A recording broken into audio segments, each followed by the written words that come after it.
आप देश में कहीं भी आप आवागमन कर सकते हैं, आ जा सकते हैं, आपको अधिकार है। किंतु उन क्षेत्रों को छोड़कर जो कि मतलब सीक्रेट जगह हो, जैसे राष्ट्रपति भवन, पीएमओ हाउस है ना, सेना का मुख्यालय, आप नहीं जा सकते हैं, क्योंकि वो क्या है, सीक्रेट जगह है। वहां जाने से हो सकता है कोई आतंकी भी घुस जाए। अगर पब्लिकली ये अलाउ हो जाए तो कोई व्यक्ति घुस सकता है, वहां का सीक्रेट बाहर लीक कर सकता है, किसी तरह की आतंकी घटना कर सकता है। तो वैसे वो वहां पे बैंडिंग होता है, जिनको अधिकार होता है, जिनको पास होता है, वही लोग वहां पे जा सकते हैं। इसके अलावा कह रहा है कि 19 के अंग में देश में कहीं भी निवास करने का अधिकार।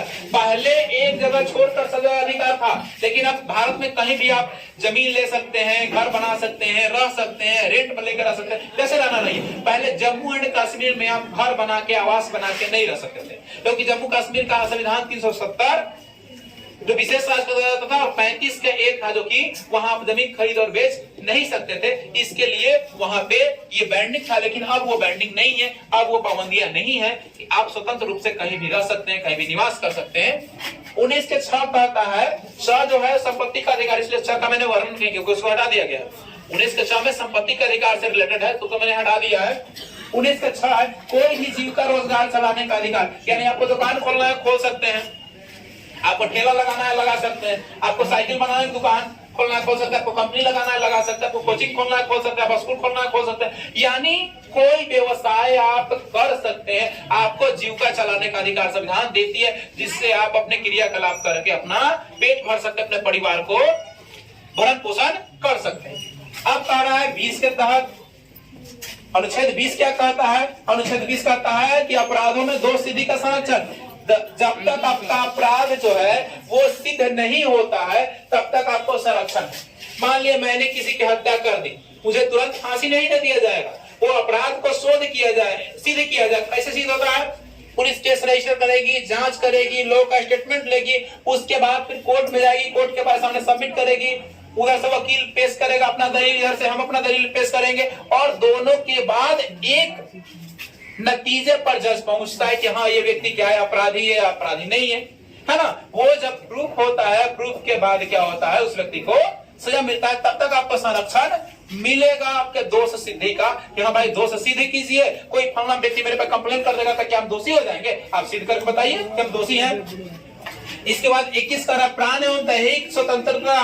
प्राण एवं दैहिक स्वतंत्रता का मतलब होता है, कोई अगर आपकी हत्या करना चाहता है, कोई आपको मारना चाहता है, तो खुद से अपना सेल्फ डिफेंस में आप अपने आप को बचा सकते हैं। आपको अपने आप की रक्षा करने का अधिकार है, यानी अपने शरीर का, अपने प्राण का रक्षा करने का आपको अधिकार है। प्राण और दैहिक स्वतंत्रता। ऐसे और डीप में जाइएगा तो आईपीसी 97, 98, 99 ये सब में और डीप में पढ़ना है कि किस कंडीशन में आप अपने आप को बचा सकते हो। और आपको अपने खुद को बचाने के चक्कर में अगर किसी की हत्या भी हो जाती है तो वो मर्डर नहीं कहलाएगा, वो मर्डर नहीं कहलाएगा, वो आपको प्राण एवं दैहिक स्वतंत्रता के अंतर्गत आएगा कि आपने अपने आप को बचाओ, सेल्फ डिफेंस कहलाएगा। तो वो सब आगे की चीज है, वो सब ला के स्टूडेंट के लिए होता है, वकालत जो करते हैं उनके लिए होता है। तो ऐसे आप जान लो कि 21 अनुच्छेद आपको प्राण और दैहिक स्वतंत्रता के अधिकार देता है, यानी खुद की रक्षा आप कर सकते हो अगर किसी से आपको खतरा है तो। 21 के कब कहता है कि 6 से 14 वर्ष तक बच्चों को निःशुल्क शिक्षा को प्रदान है। यानी देखते हैं आप लोग 5वां, 6वां, 8वां, 9वां, 10वां में पढ़ते हैं, 10वां तक पढ़ते हैं तो स्कूल में फी नहीं लगता है। फी क्या चीज का लगेगा, रजिस्ट्रेशन का लगेगा, फॉर्म का लगेगा, यही लगता है ना सरकारी स्कूल में। साल में लगता है सर, साल में विकास शुल्क के रूप में लगता होगा। हाँ, कुछ अदर एक्सपेंस जो होता है मिसलेनियस एक्सपेंस वगैरह ये सब करके लेता है लोग, वो ज्यादातर पैसा अपने पॉकेट में जाता है। गवर्नमेंट लेता है किसी का फॉर्म का, रजिस्ट्रेशन का, कुछ पैसा एडमिशन चार्ज भी गवर्नमेंट लेता है, बाकी स्कूल लोगों का अपना खाता जाता है, अपने पॉकेट में जाता है। तो सरकार ने आपको शिक्षा नीति का तहत क्या किया, 6 से 14 वर्ष के बच्चों को निःशुल्क शिक्षा का प्रदान किया। और ये कब हुआ है, 86वां संविधान संशोधन के तहत 2002 में ये लागू हो गया है कि कोई भी बच्चा अगर 6 से 14 वर्ष तक का है उसको निःशुल्क शिक्षा देने का प्रावधान हमारा संविधान देता है। इसके अलावा 22 का है कुछ दशाओं में गिरफ्तारी का संरक्षण। यानी जैसे मान लिया आपने कोई जुर्म किया है, आपके ऊपर किसी ने केस कर दिया, ठीक है।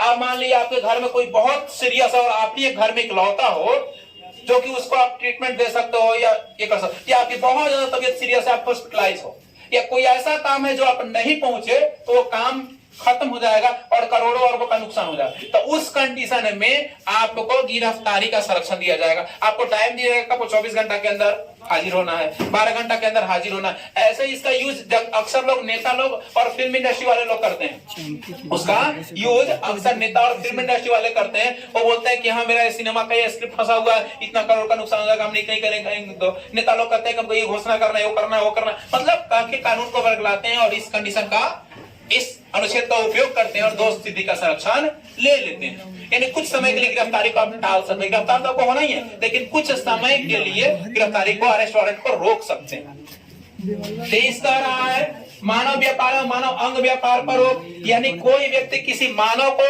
किसी मनुष्य को न खरीद सकता है न बेच सकता है। दास प्रथा होती थी, दास प्रथा आप लोग देखिएगा, पढ़िएगा इतिहास, पता चलेगा। दास प्रथा यानी गुलामी प्रथा, किसी को खरीद लिया, बेच दिया, है ना, तो वो चीज नहीं होगा। मानव का अंग व्यापार होता था, किडनी, आंख, गुर्दा, लीवर, है ना, मस्तिष्क, ये सब बेच देता था लोग, खरीद के काट के बेच देता।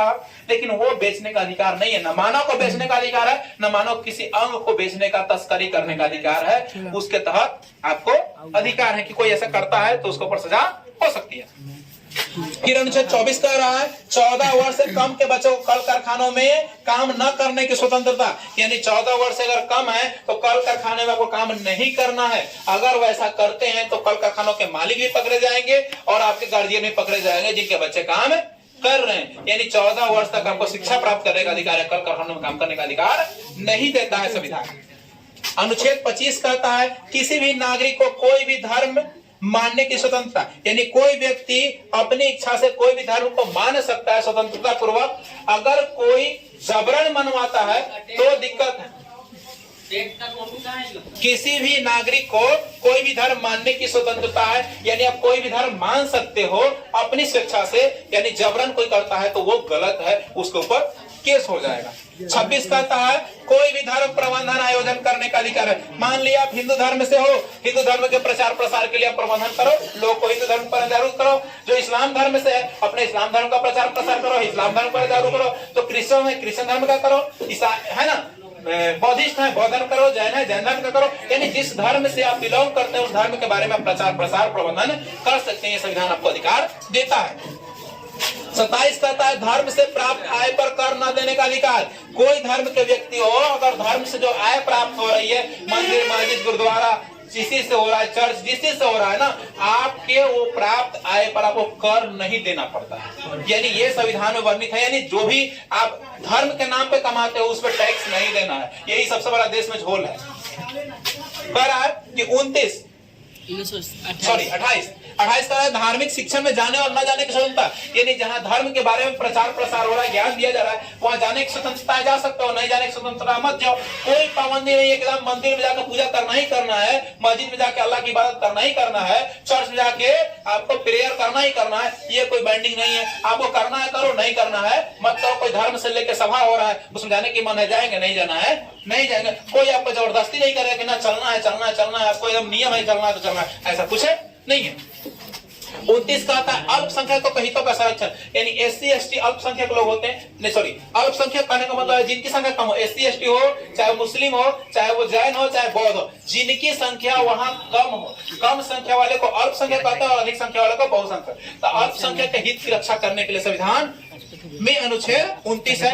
फिर कह रहा है कि शिक्षा संबंधी अधिकारों में अल्पसंख्यकों का छूट, यानी शिक्षा संबंधी कहीं किसी स्कूल में कॉलेज में आप पढ़ रहे हो, कोई फॉर्म फिलअप करते हो तो SC ST और मॉनिटरियल जो अल्पसंख्यक होते हैं उनको छूट दी जाती है, उनका सीट अलग रिजर्व होता है, उनका पैसा कम लगता है। जैसे मान ले कोई 1000 रुपए का फॉर्म है जो जनरल ओबीसी को लग रहा है, जो SC ST या मॉनिटरियल है उनको कम लगेगा, 700 600 800 लगेगा, यानी डिस्काउंट मिलेगा। उनके हित के संरक्षण करने के लिए अधिकार 30 है। और 30 से फिर 35 से आगे जो है ये है संवैधानिक उपचारों का अधिकार। ये आपके मूल अधिकार है जिसके बारे में हम लोगों ने चर्चा किया।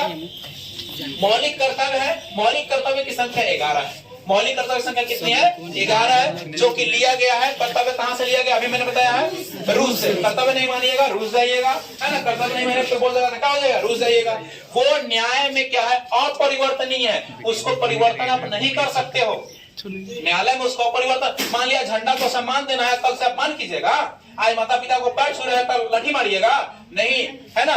तो वो परिवर्तनीय नहीं है, आप उसको परिवर्तन नहीं कर सकते। 11 फिक्स है तो वो फिक्स है, ठीक है। और वो कहां से लिया गया है? रूस से लिया गया।